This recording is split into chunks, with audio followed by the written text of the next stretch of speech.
National conference के नेता उमर अब्दुल्ला ने आरोप लगाया कि बीजेपी ने जम्मू कश्मीर में सरकार का हिस्सा बनने के लिए कुछ क्षेत्रीय दलों और कुछ स्वतंत्र उम्मीदवारों के साथ सौदा किया।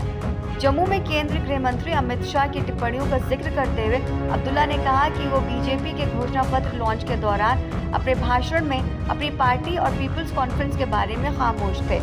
एनसीपी उपाध्यक्ष ने कहा कि जिन्होंने दिल्ली के साथ समझौता किया वो आपकी मांगे पूरी नहीं करेंगे। अगर आपको इसके लिए सबूत चाहिए तो कल जम्मू में गृह मंत्री अमित शाह के बयान को देख लीजिए। उमर ने आगे कहा कि गृह मंत्री ने उन पार्टियों को सूचीबद्ध किया जिनके साथ भाजपा सरकार नहीं बनाएगी।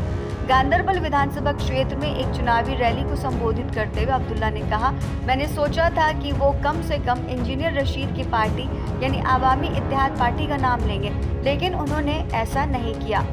जम्मू में पार्टी का घोषणा पत्र जारी करते हुए अमित शाह ने जम्मू कश्मीर में सरकार बनने का यकीन दिलाया।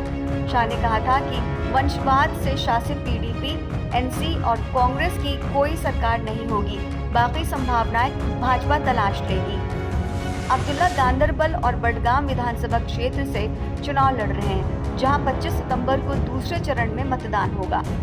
अब्दुल्ला ने अपना दावा दोहराते हुए कहा कि जो लोग जेलों में हैं वो विशेष रूप से उनके खिलाफ चुनाव लड़ रहे हैं और उन्होंने आवामी इत्तेहाद पार्टी के शेख अब्दुल रशीद के नामों का हवाला दिया, जिन्होंने उमर अब्दुल्ला को लोकसभा चुनाव में हराया था, और अलगाववादी नेता सर्जन अहमद वागे उर्फ बरकाती जो उनके खिलाफ खड़े हैं। उन्होंने कहा कि मुझे आश्चर्य है कि जेल में बंद लोग मेरे पीछे क्यों हैं और मेरे खिलाफ चुनाव लड़ना चाहते हैं, इसकी वजह क्या है। उन्होंने पहले सुझाव दिया था कि बरकाती, जो कि शोपियां के जौनपोरा से थे, केंद्र सरकार की ओर इशारा करते हुए कहा कि दिल्ली से एक साजिश के तहत उमर अब्दुल्ला के खिलाफ चुनाव लड़ रहे थे। 2016 में हिजबुल मुजाहिदीन कमांडर बुरहान वानी की हत्या के बाद दक्षिण कश्मीर के शोपियां और कुलगाम जिलों में विरोध रैलियों में बरकाती एक प्रमुख चेहरा थे। बरकाती को पहली बार 2016 में ही गिरफ्तार किया गया था और सार्वजनिक सुरक्षा अधिनियम के तहत मामला दर्ज किया गया था।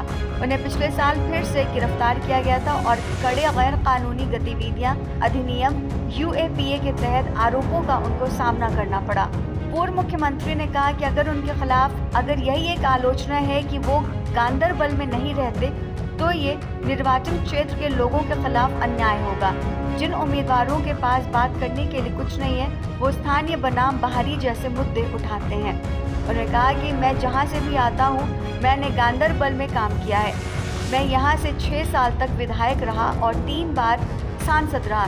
इस बात को छोड़ दें कि मेरे दादा यहाँ से विधायक थे, मेरी दादी यहाँ से सांसद थी और मेरे पिता यहाँ से विधायक और सांसद दोनों थे। मेरे आलोचकों से मेरा अनुरोध है कि उन्होंने गांदरबल के लिए जो भी किया है उसे सामने रखें और मैं अपना काम यहाँ सूचीबद्ध करूँगा।